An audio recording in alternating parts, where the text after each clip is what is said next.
It's great to be here. I'm just going to do a really quick intro to Lisa and then hand over. Yeah, I know it's hard to know where to start with Lisa, really. She probably doesn't need any introduction. She's like one of my intellectual and professional longtime heroes, really. Lisa's work in the field of CBS work with parents and with children and young people is absolutely phenomenal and inspirational.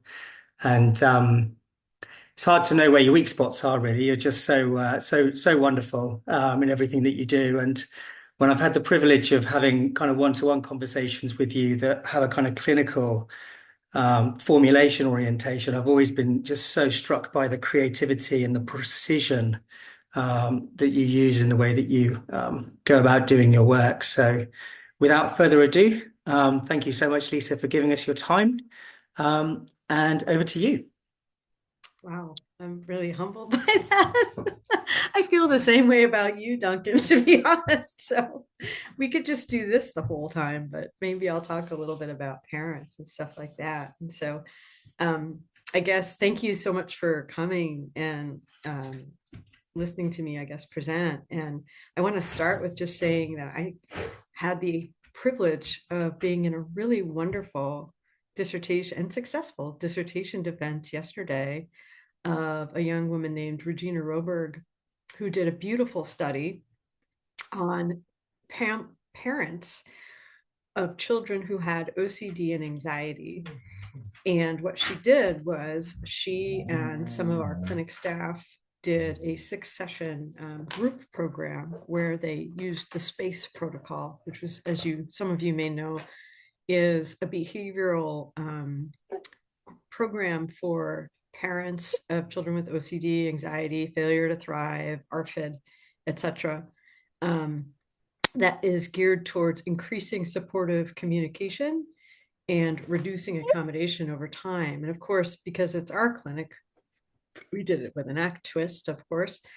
And so her study was a quant and qualitative study on valuing and the effects of valuing in these parents. And I did not ask her permission to like share any writing or things like that.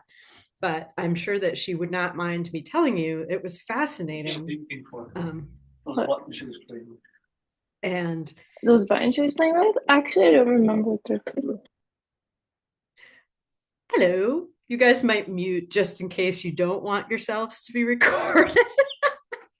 It's fine with me, but I mean, just depending.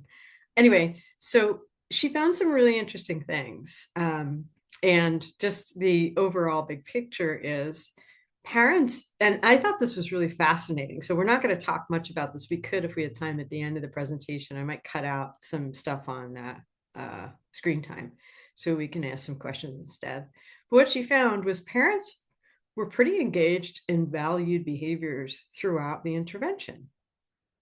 But she did see a big, and this is a very small study, it was 11 people, and studies that are, if you're not familiar with qualitative data and qualitative analyses, they tend to be very small. You don't need lots and lots of participants to look at these things because you're really looking for themes and meanings in that people make about their behavior and about what's going on in their context. So she found, interestingly, that although engagement in valuing did not change, accommodation did. And again, small study, so she can't extend these results to larger populations at this point. But within this very small sample, it's an interesting finding. What she did find with valuing, though, is that they engaged in valuing in completely different ways. And that was fascinating. So, for example, they talked about, and if folks don't know what accommodation is, it's a change in behavior in families where parents accommodate for children with anxiety or OCD to try and rescue them from feeling anxious or distressed or stressed. And it also helps parents get away from their own avoided private events. It's very stressful to see your child anxious, right? Unfortunately, those behaviors are pretty counterproductive, right? And they actually contribute to the maintenance and sometimes worsening of anxiety and OCD in kids because they take away opportunities to learn how to behave differently. So interestingly, the parents viewed accommodation as a valued behavior. So there was this sort of, and as I thought about this in the defense, there was this sort of misunderstanding on the part of the parents of valuing as, or maybe not a misunderstanding, maybe that's not the right word, but this is fascinating. I'm sorry, my head's still spinning about this. They're thinking of protecting their child, safety for their child, as something they're moving towards, right? Whereas from my perspective, I would view that as, well, that's a moving away from anxiety and private event. But through the course of the space protocol, what happened was they ended up saying, we're still interested in valuing and safety and, keeping our child protected. And that's more consistent with us facilitating child bravery and flexibility and learning in difficult situations.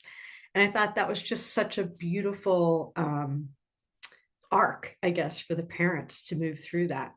So the takeaway for me, of course, right, with any family that you're going to be working with, is how important it is to really get a nuanced understanding of what is the function of their behavior. What is the intention behind a behavior for a parent? What's it all about?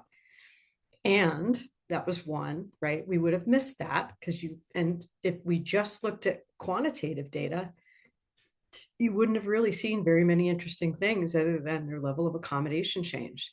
Their level of anxiety did not, their level of experiential avoidance did not, their level of engagement and valuing did not. And without that qualitative part to the study, we completely would have missed that.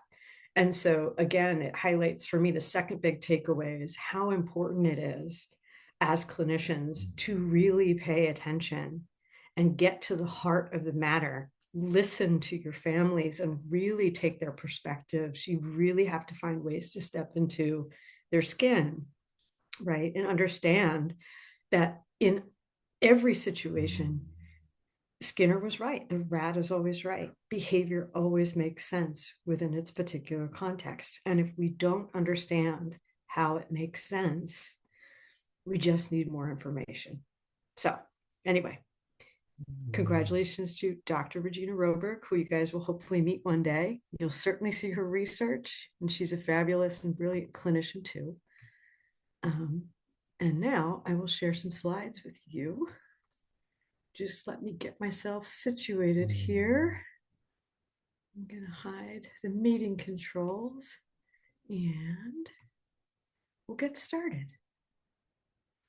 And guys, if you have questions, just hang on to them, write them down. And then maybe what I'll do is I'll stop a little bit before the end and then I'll give you guys some time to talk. And Duncan and Sean, we have about until noon, right? Or until 1 o'clock. Yeah. Yep, that's right. Okay, great. Okay, so we're going to talk about how to empower parents to raise brave, flexible children. And although this is, I'll talk a little bit about OCD and anxiety, I think that you could really apply a lot of these things generally to all sorts of stress in kids, right? And so when you have kids who have mental health issues, especially avoidance-based disorders, and from an ACT perspective, when we conceptualize behavioral or emotional difficulties, one of our core hypotheses of this model that we use of the CBS model is that there is some sort of rigid and inflexible pattern of avoidance that is unhelpful, that causes functional impairment and distress, and really takes the child away from having learning opportunities to grow more flexible, to learn how to feel their feelings, to learn how to use their feelings as information, and to learn how to relate differently to their thoughts and their thinking in ways that are more helpful and less constraining, right? So when we have parents who are raising kids who have significant problems like this, there's just a lot of concern about it. It means something, right? It means to parents, my child cannot have the life that I wish for them. They are not safe in the world. They will not thrive. I will have failed as a caregiver. It's my fault, etc. And so you have a host of things that show up for parents when they walk into your office. It's really hard when you think this is something like a lot of families, I think, or parents think, I should know how to do this, right? And when it's not going well, it's really scary and it's really, really hard. And it's incredibly humbling to walk into the office of a psychologist or a mental health practitioner to say, I don't know how to do this thing I'm supposed to know how to do. And it is failing the people I love most and am most responsible for in the whole world. So I want you to like just take a second to take that in, how hard that is, right? And I am a parent. My kids are older now. I have a 25-year-old and I have a 20-year-old, and actually he'll be 20 on April 5th, and he just got a serious concussion snowboarding. So that's, you're always a parent and the stress never stops, right? So when we have any sort of situation like that, you have a lot of caregiver distress. And in OCD families with kids with OCD, it's a lot related to the types of behaviors we see that are disruptive and causing distress.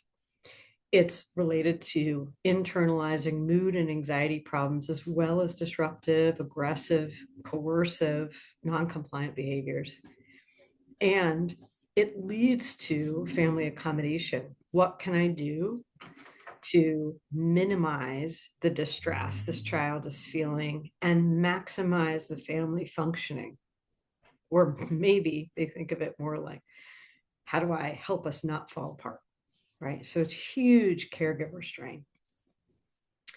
Now, when parents felt that they lacked emotional resources when they're going through treatment, when they're trying to handle these things, their outcomes were much poorer. So one of the things we're going to talk about today is how do we resource them? Okay. Context matters. So we are about 5 years out from the pandemic. Isn't that bizarre? Feels like it was just yesterday. And these are data that happened during the pandemic, but I think that they're relevant here as well when we think about how we're just starting to see and just starting to look into and understand how the aftermath of this is rolling out in families, right?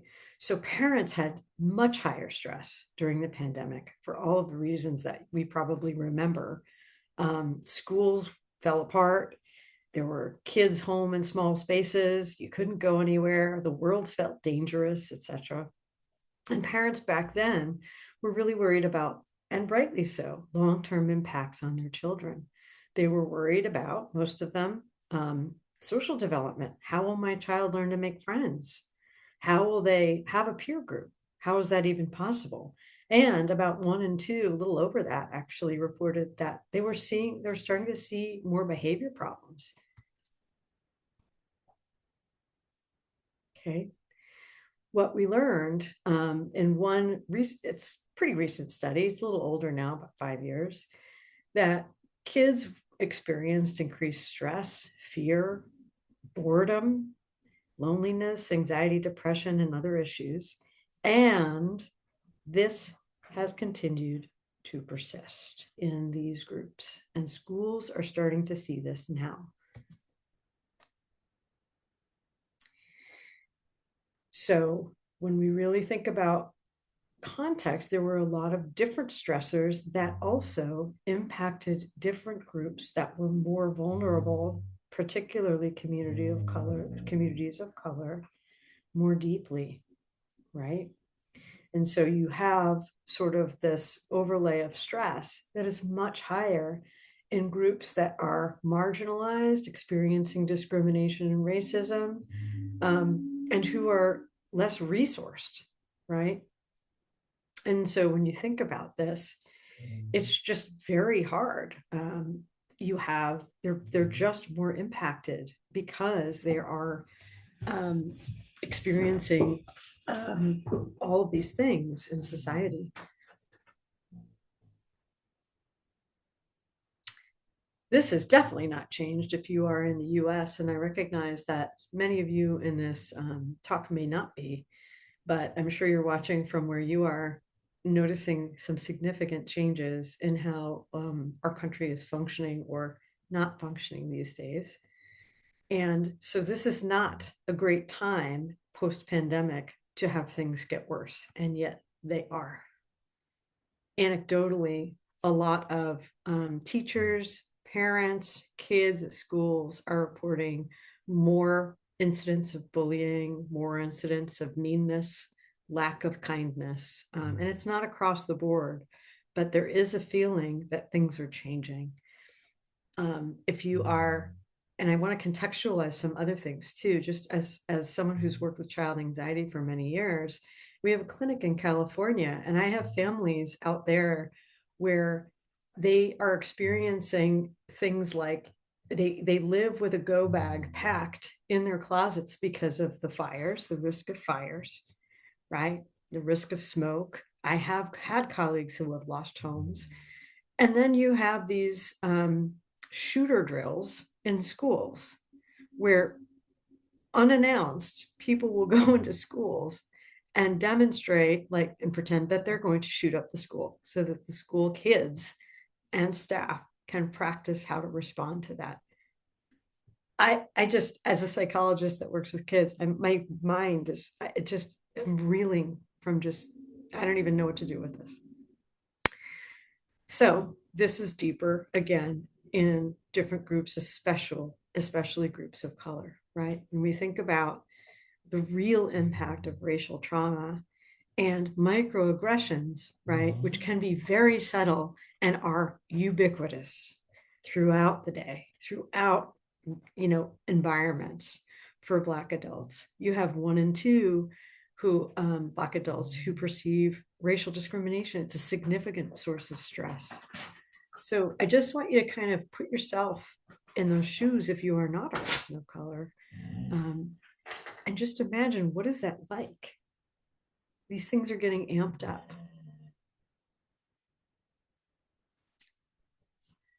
So leading us to the present day, what we know is that parenting stress has not returned to pre-COVID-19 levels.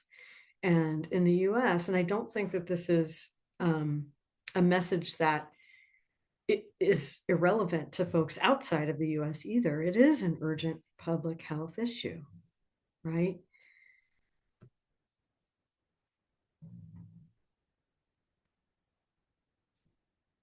So we always talk about, usually when we work with parents as clinicians, we usually start with, let's make them better parents so that they can support their kids.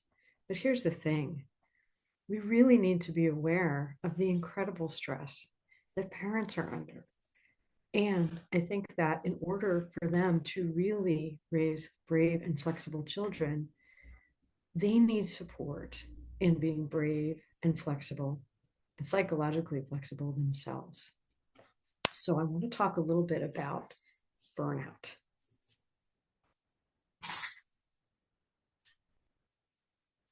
So we've set the stage by talking about the context in which parents are parenting young children, children who are compromised, their mental health has been compromised by the pandemic. And we are seeing hugely increasing rates of anxiety and depression in kids.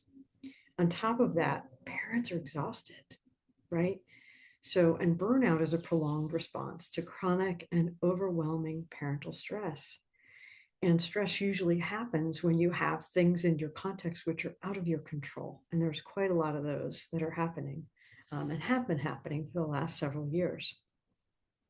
So who suffers the most from this? Well, under-resourced parents, parents who aren't great at managing their stress, right? Talking about it, coping with it.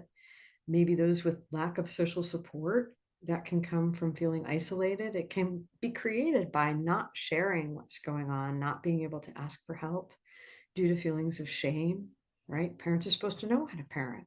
You're not supposed to be stressed by your own children. That might make you a bad parent, right? Think about all of the meanings parents might attribute to struggles in parenting. Genuine parenting deficits, right? Not everybody knows how behavior works. And even when we do, sometimes it's very hard to enact it in those high stress situations. And so assessing, actually, do parents have the skills that they need? Because they're not something that you just learn without actually having some guidance or being really psychologically flexible so you can learn and pay attention to what works for your family and for your child. Raising kids with special needs like anxiety and OCD. So many of them right now are struggling with going back to school. We're seeing increases in school refusal rates too. And then working part-time or staying at home. So the more contact, think about that, the more contact you have with your children, the more likely you are to be burned out. And the consequences can include things like changes in your mood, coping with drugs and alcohol, sleep disruption, which we know even small disruptions in sleep can lead to difficulties in emotion regulation. And then couples conflicts, which is, again, a predictor of kids who aren't functioning very well. So the risk of this is pretty high post-pandemic, and we're seeing more and more parents who are just exhausted. So what does this look like? Like when we actually talk about this is something that we've talked about a lot in terms of jobs and things like that, but we're just starting to kind of apply it to parenting. Exhaustion in your role as a parent. How can I be enough to do this? How am I going to support this child? And work and run my house, et cetera, et cetera. Contrast with your previous self. I'm not myself. I'm no longer able to do this. I don't really want to be doing this. This is hard. I used to love this, and now it feels like a burden. And what comes with that discrepancy, of course, is lots of feelings of shame and self-criticism, feeling fed up with your role, and then emotional distancing from one's children, which is something that you see pretty frequently in depression, right? I don't want to feel anything. You're a cue for emotions, so I'm not going to show you. And then what happens in those situations, of course, is that kids don't have models of psychological flexibility, of bravery, and of coping and feeling, right? What do I do with my emotions? Well, I don't know. I have no idea. Nobody has any emotions in my house. Or if the situation at home becomes harsh and punitive, you start to see kids shutting down, right? And managing or hiding or masking their emotions so that they're safe. They don't trigger huge parent emotions. So there's a lot going on, but the good news is I think that there are a lot of small things that we can do. And so one of the things that always shows up for me when I think about work with parents, and I tried to make this very general, right? Thinking about what are the parent behaviors that we can shape that will help create a more nurturing context to raise brave and flexible kids. And what are the smallest kernels that we can do, right?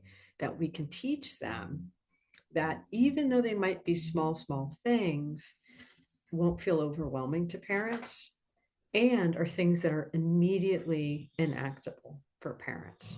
Okay, so we're going to talk a little bit about how do you teach parents to take care of themselves. And just let me give you a little plug here. This is not an ACT book, but it's a really good book. It just came out. So I don't know if you can see this, but it's a wonderful book. I got to read the first version of this, and it's by a fabulous clinician who works with parents in New York called Andrea Temkin-Yu, and it's called Supporting Your Teen's Mental Health, Science-Based Parenting Strategies for Repairing Relationships and Helping Young People Thrive. And the reason I really love this book is that it's really well written. It's something that you guys as clinicians would, I think, be able to use pretty readily with your families. But a couple of things, like it's how it's laid out. She talks about the basic principles of parenting work. And I'll just read you some of the headings to give you a sense of this, because I really like this book a lot. Change is good, but your relationship comes first. Slow down the pace of change. Consistency is key, right? Very simple, but essential, right? Essential in working with kids. Let me see if I can actually turn this page here. I feel like Mr. Rogers reading a book. Tone down big reactions, etc. And then like one of the very first chapters before any parenting skills is caregiver coping, which is really amazing. And just as a clinician, if you're working with families, that's the way in. If you really want to create a context, we have to remember that we as clinicians are the context for our clients, in the same way that parents are the context for their children. So how do we as clinicians create in our sessions and in our presence and in the way we talk, in the way we relate, in how we show emotion, attention, awareness, how we make space? How do we create a context that feels safe, such that parents can discover, which means try new things and put them out in the environment and learn, right? Track how they work and then apply what they learn in a way that doesn't involve or gets around at least the inevitable self-criticism that our minds give us, etc. How do we create that, right? So you go from, I'm supposed to know how to do this and I'm terrible at it, and you're going to be the expert who's going to tell me everything I'm doing wrong. That's how they walk in. So how do you use your presence to shift that, right? How do they then learn from you as a clinician how to do that for their kids? Well, here we go. Very small things. And these are all small things that you guys probably already do. Start where you are, right? And so when you have parents coming in, the very first thing you're probably going to notice is that they need to get somewhere else. They want to get away from what is. And most clients are like that. And as clinicians, you're probably like that. How do we get you here? So slow everybody down, including you and including the parents or caregivers. And start by teaching them what is here now. Present moment awareness. Very small. Now, it's funny because after doing this for like probably 25 plus years now, I think younger me would probably have been like, yeah, but when are we going to teach them the skills? Right? And me now is like, oh no, you can't actually teach them effectively the skills unless they're able to stay, make room for what's going on, not get overtaken and overwhelmed by it. And that's where, and pay attention on purpose, even to the things that are hard, even to the things that didn't work, even to those errors that they think that they made, those failures that they think they had. If they can't do those things, you have a human who is not going to learn effectively. They're going to come in here, not here. And what they're going to tell you is from here, not based on tracking, right? What's actually happening.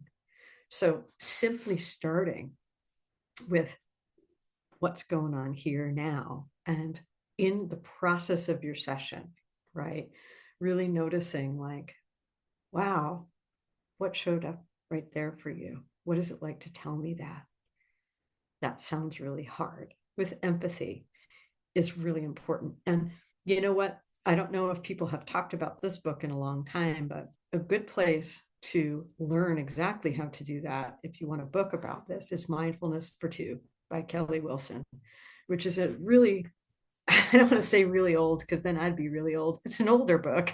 It's not a young book. How's that? It's a less young book. better. We're going to change that frame right now. Anyway, it's a great book. And it really is a beautiful process-based look at how we would use functional analytic psychotherapy without that label in our work with parents, right? And here's the thing, this very small thing, teaching them how to be here now, make space for what's here, all of it, not push it away, teaches them exactly how to do that for their kids. And that, as you know, if you've ever done any sort of eyes-on exercise with Kelly Wilson or any of us, that's such a gift, right? To see and be seen. So this very tiny little intervention is a great place to start. That's number one. Number two, what comes, as we've discussed with parents when they come into your office, is a ton of shame, self-criticism, embarrassment, humiliation, all my favorites, really. And it is incredibly humbling, and it is really hard to get through that. Like, picture that and the defense against that as almost like a suit of armor, right? So in order to take in something new, it's very hard to do that if you are defending against those feelings, right? And so teaching parents early on and making space for them to loosen up, relax into the work, say things like, I hate my kid. My kid is an asshole. I really wish I didn't have kids, right? These are hard things to hear. And it's necessary without judgment to make space for them. Number one. So that's a contextual thing you can do just by using your presence, making space for that, for parents to feel and have what's there. And be really careful, because I think a lot of us might have some urgency show up when you hear negative emotions and thoughts about kids like that, to immediately protect, rescue, fix, judge. That would be really normal if that happened, and understandable as well, because thoughts and things like that might or might not be more associated with more harsh and punitive parenting practices. And here's the thing, if you want to create a situation where parents can really hear you and be more and let themselves be more malleable and choose to try things differently and willingly walk into learning, right? You have to make a space for that. So that's one thing. The second thing is really helping parents notice and using diffused language really early on, without saying, we're going to do diffusion today, and here's an exercise where we're going to like step away from you. Don't do that. I mean, you can do that. You probably will do that. And you do that. And I do that too. But there are subtler, quicker, more immediate things you can do by very first session, labeling accurately, by modeling. I'm having the thought that this is really hard for you. Wow, I just noticed the thought that I forgot to tell you X. Or, so you are having the thought that X. What do you notice in your body when that thought shows up? And this is a really small thing, right? And again, change should be slow, and it consists of these very, very small things that we begin, okay? And if we set the foundation well in the beginning, just by doing these things, you're going to get a lot more bandwidth later, and a lot more willingness, and a lot more experimentation, which is really what you want your parents to do with their parenting, is to give them permission for trial and error learning in their own families, to notice what works rather than being hooked in an idea of what might work, right? So teaching them that. The other thing you can do on top of those few things is, when they are saying blah, blah, blah, blah, blah, and they're telling you kind of, my kid is a jerk and blah, blah, blah, and I'm heartbroken because I can't fix this. Slow them down. Let's slow down. So your mind's giving you a lot, right? You're having the thought that this that feels like a really heavy thought. Let's just slow down and notice what happens when that's here with us, right? So you can gently prompt your parents to start using that more diffused language. And even if they don't understand and have never heard the word diffusion, what you're doing is you're evoking the behavior you want to see in parents so that you can reinforce it. Okay? That's really our role as clinicians.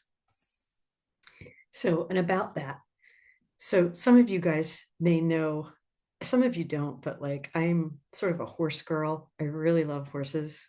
And I've wholly surrendered to this in my later years. It's just been fun.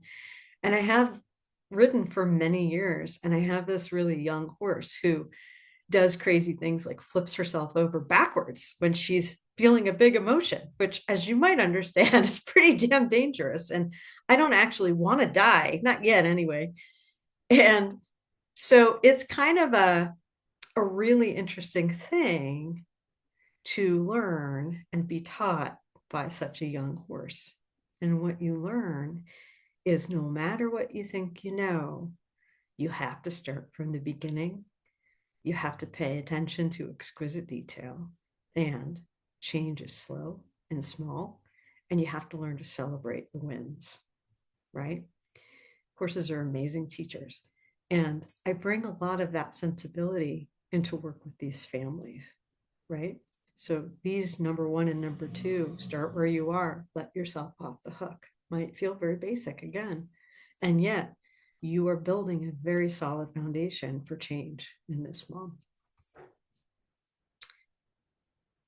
So one of the things that I notice is a very sticky thought for parents is, and we, I don't know if this is true in every country and culture, but I suspect it's not alien or foreign to many, is you see a lot of parents thinking, if I do everything right, then my kid will be safe and go to college and, not get in car wrecks and not become, abuse drugs and alcohol and all that stuff.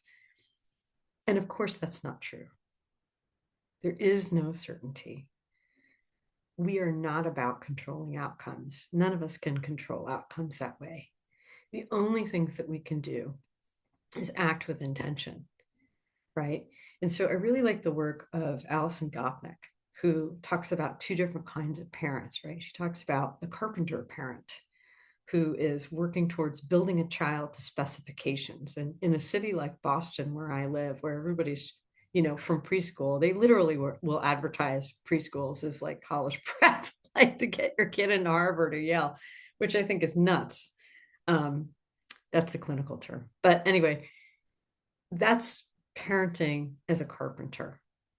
And could you imagine being a child, being raised, having every move watched to see if you were behaving to specifications, and how hard that might be, and how invisible you might feel, or how worthless you might feel if you were not meeting those expectations?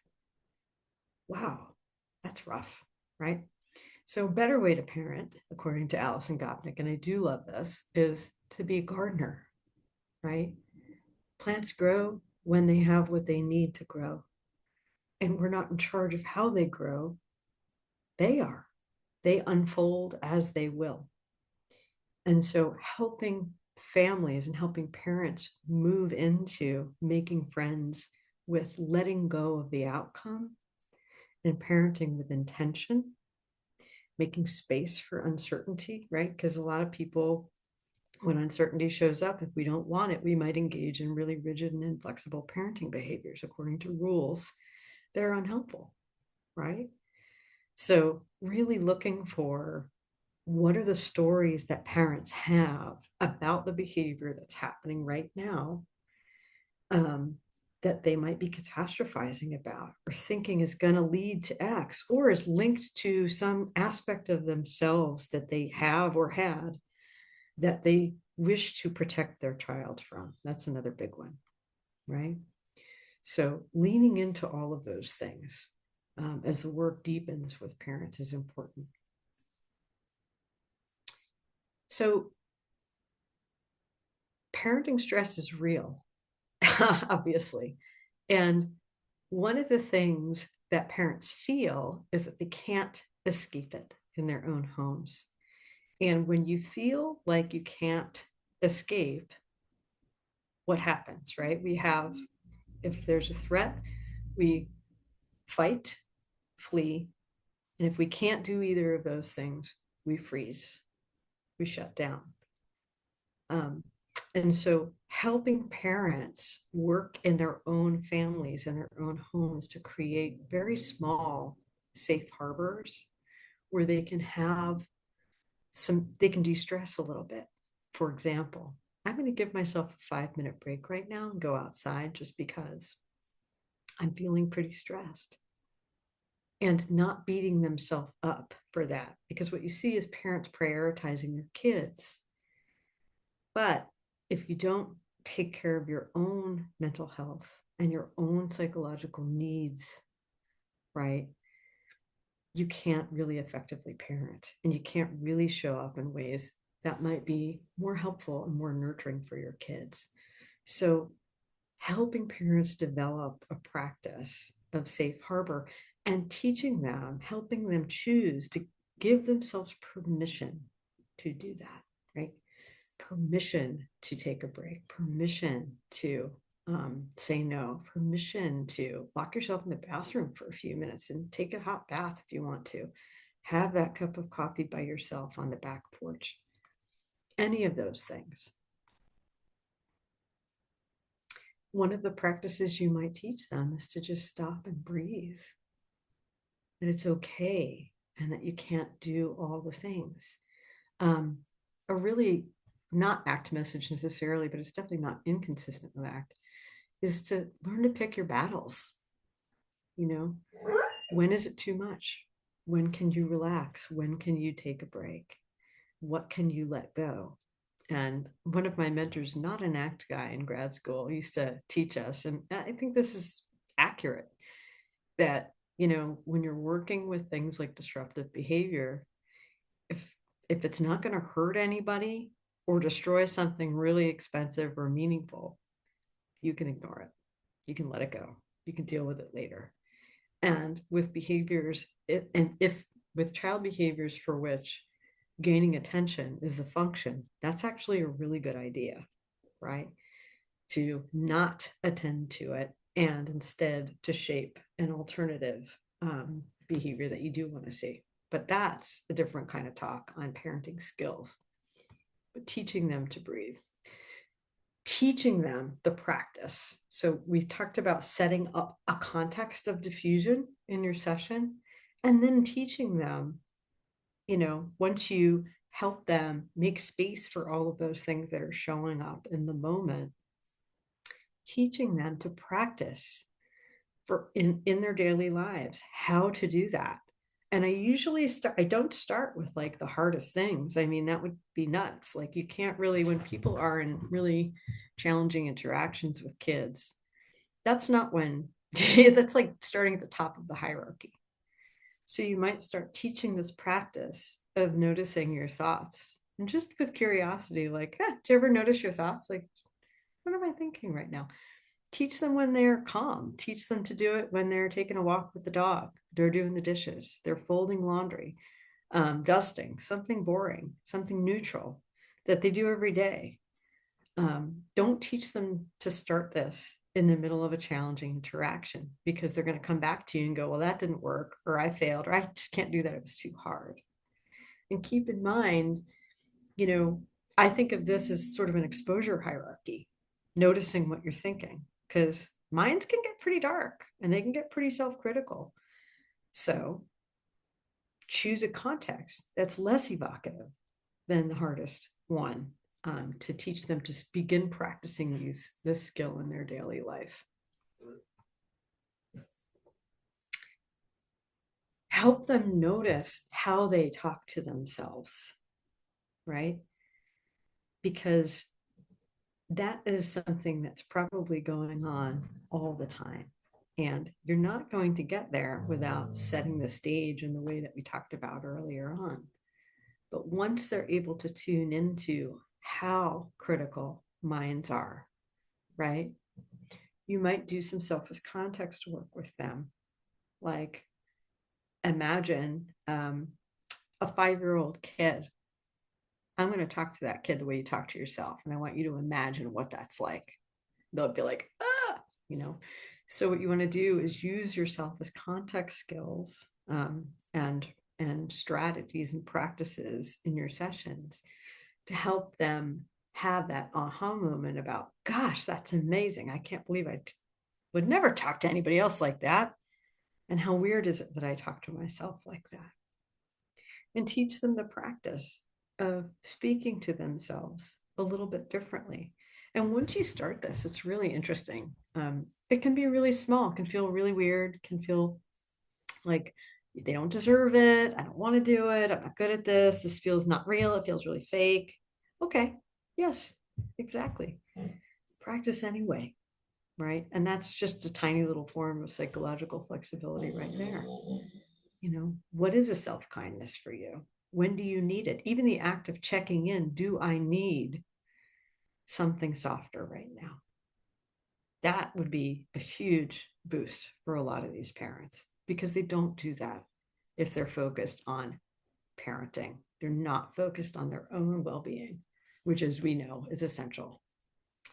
And then one more. This is a really simple practice that is, it's sort of like the choice point, I guess. People have different ways of doing this. We just think of it as pause, notice, choose, right? And actually in Regina's dissertation, where she has really lovely transcripts from some of these parents, because when you do qualitative work, you're interviewing and you're listening to how they talk about this. And I remember one of the moms was saying, this is what changed. I would feel really stressed and frustrated by my kiddo. And then I would just think to myself, just take a breath before you act. Notice what you're about to do and choose your intention. And I was like, that's so awesome, right? Even that behavior for that parent was a shift in their valuing. So first you got to help parents notice what are they up to in the moment. And a lot of things that get parents derailed is protecting themselves or their kids from hard emotions, right? Or thoughts that are painful. And so once we make space for those and we notice, oh, I was about to do a thing that protect from that, right? We can step back and choose something that's more intentional. And one of the things I love to talk with about parents is what's your long game, right? Because the scope of what parents notice is like the conflict or the immediate problem. Everything else is gone. It's just the threat takes the whole dashboard and you can't see anything else. And so in order for them to be able to step back, change their scope, change their perspective, I want to think about, well, what's your long game? And I'll ask questions like, what do you want your child to be able to say that you taught them? Like, what qualities would you like to nurture in your child? How would those look when they're 20, 30, etc.? And so once you step back and you get that greater perspective, you can be more intentional, right? And choose intentions that are more helpful to your kids instead of, I want to protect them from a difficult feeling that they might be having. And that practice alone allows, and it's really interesting because what you see is just by teaching valuing, if you can help parents touch on whatever the values are that they have, you will see natural decrements in things like accommodation, increases in supportive communication and empathy, because parents are more aware of what they're feeling and what their children are feeling. And they can make space for them in a more flexible way. So I will end with this slide here. And this is something that I love teaching parents who are working on improving, well, in any situation really, but especially improving their relationship with their kids, right? So let me give you an example. And this is this idea of the values and vulnerabilities conversations. I think I know it came from way back when I was in grad school in Kelly Wilson's lab, when we would talk about how do we help us hear each other, right? And so I'll give you an example of what this looks like. So I mentioned earlier that my son had a pretty significant concussion in the past couple of weeks, and he's far away. He's across the country. He's in college. He was doing something he loved. He's snowboarding. I have a history of TBI as well, so I know what that's like. And I also know how vulnerable one is when they have a recent head injury, and he's still struggling. And after the concussion, he was supposed to go on spring break snowboarding with his friends who were all traveling out just for this. And he was going to host them all and go with them. And as a mom, you can imagine I was terrified. I wanted nothing more than to be like, don't go. How do I do this? Oh my God. And he's a young adult. And I knew that if I came at it like that, I could shut him down. It would be coercive. He couldn't hear me. And so, values and vulnerabilities conversation start with two ingredients. What is the vulnerability in a parent? So, something like, hey, honey, you know, I had a concussion and it was really scary for me. And I want to talk with you about how to care for yourself now in this early time as you're starting to heal. But I'm scared that maybe if I say it the wrong way, it'll piss you off or you won't be able to listen to me. And it's really important to me, the values piece, that I give you good information so that you can make the best choice for you. And that is the letting go of the outcome. And what I can tell you, both as an ACT practitioner and a parent, is that's a very scary feeling when it really counts to let go of an outcome like that. But the truth of the matter is, we never had control of the outcome to start with. And so leaning into these conversations, shaping them and shaping parents' abilities to have these conversations with their kids. I'm scared that I might get it wrong. And here's what's most important to me, right? Letting go of the outcome. Those are the kinds of conversations that can be very, very powerful. And you can deliver them if you've built this foundation of the ability to be present, the ability to make space with whatever you're thinking and feeling, the ability to relate to those things in a flexible way such that they don't overwhelm and lead to knee-jerk responses, to shape in parents' willingness to do trial and error learning in their parenting kindly, to make space for errors. You cannot learn, and you're going to make mistakes. Parents are all going to make mistakes. They're going to mess up. They're going to not do their homework. They're going to get it wrong. They're going to do it inconsistently, and they're going to come in and tell you about it. Greet them with welcome. You might be mad and frustrated, and that's okay. I used to be like that all the time. Oh, they didn't do their homework again. Now I'm like, okay, well, let's learn what got in the way, what showed up, right? All behavior makes sense. So I'm going to stop here, gang. I do have more slides, but I think this is a nice place to stop, just in case we just have a little bit more time for questions. So I hope that's okay. Lisa, thank you so much. I've got that fairly familiar feeling where you get to the end of a training and you want to take a group of people, including the trainer, facilitator, to the pub, buy them a glass of whatever they want to have, and then just pull on some threads session and just kick the can around with it, because I've been making notes on a few things, and yeah, I'd love to talk about it more. I'm going to Mm. resist that urge. Couldn't take you to the pub even if I wanted to, because you're one side of the Atlantic and I'm the other. But I wondered whether or not anybody else in the session has any questions they want to ask. And I wonder if maybe, given that there's a very healthy 60 odd of us in the group, if you do, maybe throw your hand up or put something in the chat. And maybe Lisa, you could respond to that. We got something. Can you talk a bit more about screen time? Is a question coming in on the chat function. I can. That's like a longer talk, but I'll tell you what. Um, I have lots of slides on that, and I'll say two things that might be helpful, right? You have to understand the function of the screen time for the kiddo. For some kids, especially during the pandemic, for our neurodivergent kids who might have trouble socially, it can be life-saving, right? On the other hand, if it replaces or is used at the expense of learning how to be with actual other humans in real time as an avoidance behavior, or in the context of really severe emotional distress, anxiety, depression, that's really problematic. So, in other words, you have to understand the function of the use of screen time in a context. Parents need to be mindful of their screen time too, right? You can't have mom and dad on their phone at dinner yelling at kids for being on their phone at the same time.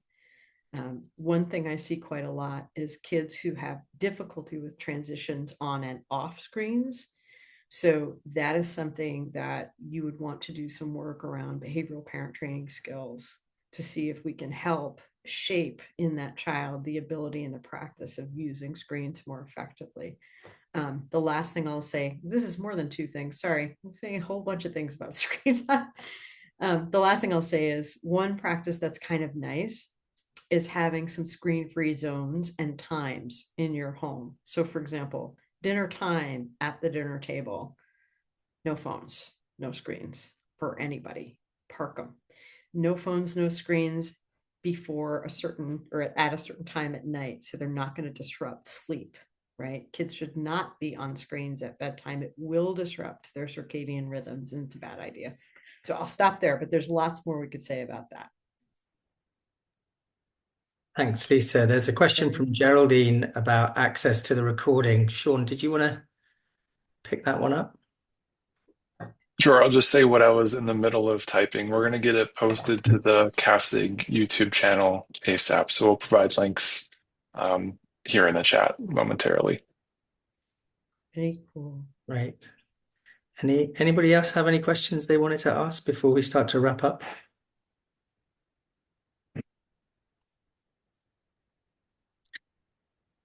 Lots of questions, but we only have like 30 seconds. So I'm so sorry. Maybe we'll have to do another one of these. That would be fun. There's one here maybe we could pick up quickly, Lisa, if you're up for that, from Sure. somebody in the chat here. I struggle when working with parents. You can probably read it. Struggle when working with parents when the parents tend to invalidate and do not like to validate their child. Okay, it's not so much a question as a reflection. Yeah, it is hard to teach parents how to validate, and it takes time. So that's a core ingredient of empathic awareness and empathic parenting. And what you can do is validate the parents in your session and have them notice what that's like, right? Don't tell them you're doing it, just do it, right? And have them notice what it's like to be heard. And once they get a taste of it themselves, it will be more likely that they will use it with their kids. And you can kind of gently shape that and encourage them to generalize it a little bit. All right, gang. Well, I got a client, so I got to run, but it's wonderful to see everybody. Thanks for coming. Thank you so much, Lisa. Thanks everyone for coming. My total pleasure. Enjoy. Have a great week, everybody. Bye.